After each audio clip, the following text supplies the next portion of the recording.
연구를 할 때 도움을 받기도 하고요. 뭐 취업을 할 때 도움을 받는 것 같기도 하고요. 그거는 진짜 네트워크는 진짜 좋긴 하겠다.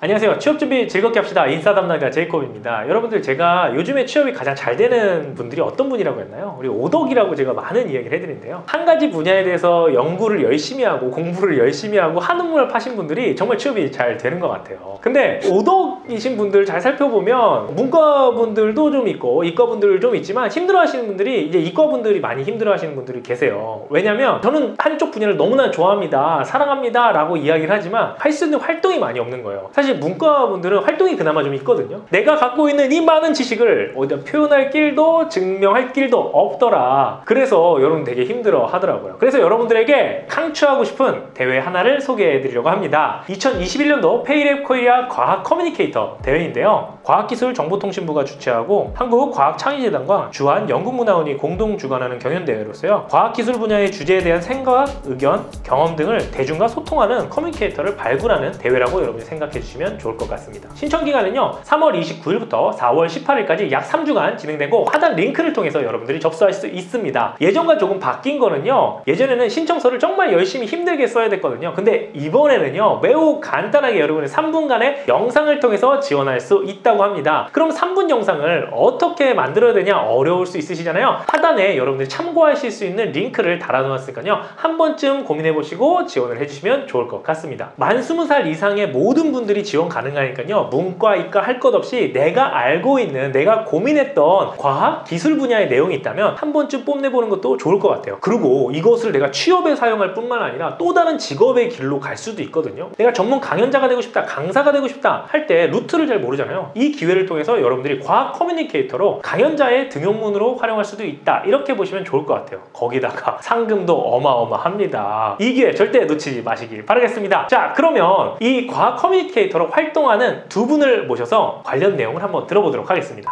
안녕하세요. 간단하게 자기소개를 좀 부탁드릴게요. 네, 안녕하세요. 산업과 서비스를 좋아하는 이동기 과학 커뮤니케이터라고 합니다. 저는 2018년도부터 과학 커뮤니케이터로 활동을 했고요. 현재는 더욱더 많은 소통을 하기 위해 전업으로 과학 커뮤니케이터 활동을 하고 있습니다. 안녕하세요. 저는 2020년도부터 과학 커뮤니케이터 생활을 시작한 신입 과커 임가영입니다. 저는 현재 과학 커뮤니케이터 생활을 하면서 연구원 생활도 같이 하고 있습니다. 페이랩 코리아에서 결선 진출을 하시고 현재 과학 커뮤니케이터로 활동을 하고 계시잖아요. 해당 주제는 어떤 걸로 하셨어요? 저 같은 경우에는 당시 블록체인, 요즘에도 아주 핫하죠. 어떤 거였습니까? 작년에 코로나19가 유행이었잖아요. 그거 유행하면서 이제 좀 대두됐던 게 우리가 살균 효과가 있다라는 이런 내용들이 계속 이슈가 됐었는데 그거에 대해서 좀 풀어서 설명하는 걸 주제로 좀 잡고 발표를 했었습니다. 제가 이렇게 두 분을 모신 이유는요, 두 분의 길이 조금 달라요. 이렇게 과학 커뮤니케이터 활동을 하면서 내가 전업으로 강의를 할 수도 있고요, 취업에도 도움이 된다고 하셔서 모셨습니다. 본인 발표를 했던 거를 가지고 이제 취업이 되신 건가요? 제가 발표를 했던 분야랑 제가 현재 있는 분야랑은 좀 많이 다른데요. 그럼에도 불구하고 연구원이라는 직무 자체가 아무래도 본인이 알고 있는 것을 정리해서 말하면서 다른 분야에 있는 사람들과 코워크를 하면서 계속 연구를 해야 되는 분야라서 아마 그런 면에서는 좀 도움이 되지 않았나 하고 생각을 합니다. 원래 전공이 어떤 거였어요? 화학을 전공했습니다. 그럼 사실 이공계생들이 경험을 쌓을 곳이 많이 없잖아요. 네. 근데 사실 이게 도움이 되게 많이 됐겠어요. 아무래도 이공계가 활동을 할 수 있는 그런 대외 활동이 별로 없잖아요. 그래서 저도 학부생 때 이공계인으로서 좀 할 수 있는 대외 활동이 뭐가 있을까 하고 찾아보다가 발견을 하게 된 건데 아무래도 요즘에 좀 소통 능력이 굉장히 대두가 되고 있잖아요. 그런 면에서 본인이 알고 있는 것을 정리해서 발표를 한다는 것, 거기에 플러스로 내가 알고 있는 이 이공계 지식을 이용을 한다는 게 굉장히 자소서를 쓸 때도 그렇고 많이 도움이 됐던 것 같습니다. 여러분들 잘 아시다시피 내가 알고 있는 거랑 내가 알고 있는 거를 정리해서 발표하는 거는 정말 천지 차이인 것 같아요. 네.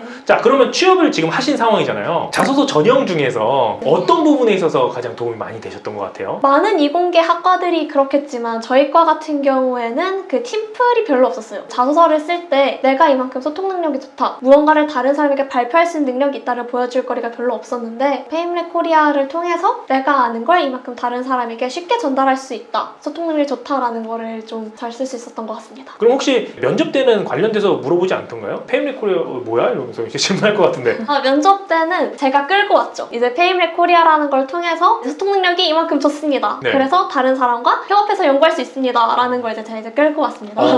괜찮네요, 그것도. 네. 또 자신이 생각했던 것 그리고 배웠던 것들을 누군가한테 알려줌으로써 내 지식에 대해서도 한 번 더 뽐낼 수 있고 자랑할 수 있는 그런 기회가 아닌가 이렇게 생각을 듭니다. 전공 어떤 거였어요? 저는 산업공학을 전공했습니다. 아, 산업공학이요? 근데 블록체인을 단순히 요즘 블록체인으로 돈 번다 뭐 이런 것들이 많은데 저는 투자의 개념보다는 여러 가지 정보를 안전하게 저장하고 관리하는 방법의 관점에서 블록체인을 처음에 연구를 시작했던 것 같습니다. 지금 과학 커뮤니케이터로 전업을 하고 계시잖아요. 네네. 과학 커뮤니케이터랑 뭐다? 과학 커뮤니케이터는요, 말 그대로 과학과 기술을 통해서 소통하는 사람이라고 생각하면 좋을 것 같습니다. 예를 들어서 저희가 휴대전화를 사용할 때 휴대전화 안에는 아주 다양한 부품이 있지 않습니까? 하지만 이 통신이 어떻게 되는지 전달이 어떻게 되는지를 알 수 없는 것처럼 저희는 모든 것을 알 수가 없다면 각각의 전문가들이 과학 커뮤니케이터로 함께 모여서 조금 더 효과적인 방법으로 소통 그리고 효과적인 방법으로 여러 가지 지식들을 전달하는 것이라고 생각하면 좋을 것 같은데요. 저는 가장 인상이 깊었던 강연 중 하나가 한 도서관에서의 블록체인 강연이었는데요. 유치원생부터 70대 분들까지 아주 다양한 연령층이 함께하는 강연이었습니다. 단순히 제가 알고 있는 기술을 전달하는 역할에서 그치지 않고 각각의 시각에서 모두가 명쾌하게 이해할 수 있도록 전달하기 위해서 아주 많은 노력을 했던 것 같습니다. 누구나 알아볼 수 있고 누구나 이해할 수 있게 전달하는 역할이 바로 과학 커뮤니케이터라고 생각합니다. 조금 더 쉬운 용어로 바꾸자면 과학과 기술 전문된 강연자 이렇게 제가 정리를 해볼 수 있을까요? 강연자라고 하면 조금 더 딱딱하지 않을까요? 딱딱해요. 그렇기 때문에 저희는 뭔가 소통가라고 이야기하면 더 좋지 않을까라고 생각합니다. 지금 졸업하시고 나서 네. 이제 전업으로 하고 계신 거잖아요. 네네. 내가 취업이 아닌 이쪽 전문가로서 성장하기로 마음먹게 된 거는 뭐였나요? 저도 여러 가지 회사에서 여러 직무를 경험할 수 있었던 기회가 있었는데요. 아무래도 과학 커뮤니케이터 같은 경우에는 본인이 좋아하는 분야에 대해서 이야기를 할 수 있고요. 뿐만 아니라 제가 좋아하는 분야를 여러 가지 흩어져 있는 조각들을 한 곳으로 모아서 조금 더 지식적인 측면에서 시너지 효과를 낼 수 있었던 것 같습니다. 예를 들어서 산업공학 내에서는 아주 다양한 분야가 있습니다. 데이터를 다루기도 하고요. 최적화를 하기도 하고요. 이렇게 다양한 분야들이 있을 텐데 산업공학 그리고 다른 전공을 함께 공부하면서 느꼈었던 저만의 이제 노하우를 하나로 합쳐서 다양한 대상들에게 조금 더 뉴스에서는 볼 수 없었던 새로운 가치를 전달할 수 있지 않을까 혹은 책에서 볼 수 없었던 인사이트를 전달한다는 점에서 현장에서의 짜릿함이 잊혀지지 않기 때문에 저는 과학 커뮤니케이터로 계속 활동하고 있는 것 같습니다. 여러분들 이와 같이 과학 커뮤니케이터 활동을 하면서 루트가 이렇게 또 다양해져요. 여태 보지 못했던 길로 이렇게 가기도 하고요. 취업에도 도움이 되고 여러분들 한 번씩 지원해보는 건 어떨까요? 고민해보시면 좋을 것 같고요. 솔직히 제가 이걸 딱 받아보고서는 저는 과학 기술 발표를 해야 돼. 그것도 연구를. 조금 답답하지 않았어요?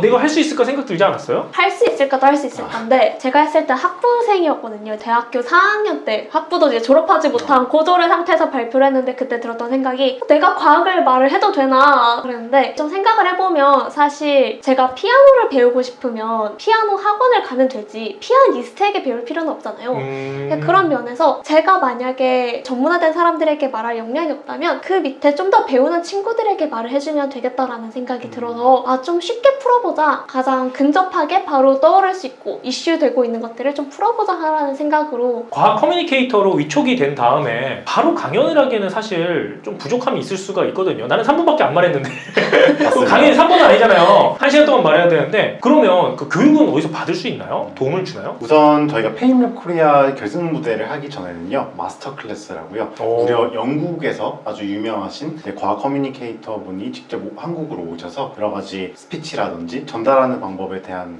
여러 가지 특강을 진행을 했습니다. 그리고 저희가 강연 같은 경우에는 아무래도 3분 발표와 1시간 강연은 아주 다르지 않습니까? 그렇기 때문에 저희 과학 커뮤니케이터들끼리 밤을 새며 말 그대로 물만 마시며 술 마시지 않고요 물만 마시며 밤새도록 피드백을 합니다. 그리고 재단에서도 여러 가지 전문 강연자분들의 특강과 함께 아주 조금 더 나은 강연을 전달하기 위해 필요한 부분들을 적극적으로 지원해주고 있습니다. 과학 기술이라는 영역이다 보니까 석사 박사만 해야 될 것 같은 느낌적인 느낌이 많이 들어요. 학부생의 비중은 이제 선발 인원 몇 % 정도 돼요? 한 50%는 학부 되게 많네요. 네. 저도 학부 마지막 학기 때 했었습니다. 결선에 올라가신 분들끼리는 커뮤니티가 좀 있으신가요? 처음에 저희가 이제 페임랩 코리아 결승 무대를 하기 전에 여러 가지 피드백을 가지는 시간이 있었습니다. 그런데 아주 좀 놀랐습니다. 왜냐면 일면식도 없는 사람인데 마치 본인의 주제처럼 본인의 발표처럼 신경을 많이 써주더라고요. 본인 각자의 네트워크가 이제 확장이 되면서 연구를 할 때 도움을 받기도 하고요. 뭐 취업을 할 때 도움을 받는 것 같기도 하고요. 감히 말씀드리기를 과학 커뮤니케이터의 네트워크가 아주 끈끈하다. 과커라고 부르나 봐요? 줄여서 과커? 예, 그렇습니다. 과커. 네. 네. 그럼 그 과커 연령층이 그럼 네트워크에 있다고 하니까 연령층이 어느 정도로 구성되어 있어요? 아주 다양합니다. 현재 학부생도 있고요. 석사를 마치신 분, 박사를 마치신 분, 현재 교수직으로 계시는 분들도 있습니다. 저희는 연령은 전혀 상관이 없다. 이렇게 말씀드려요. 교수님까지 계세요? 그렇습니다. 야, 그거는 진짜 네트워크는 진짜 좋긴 하겠다.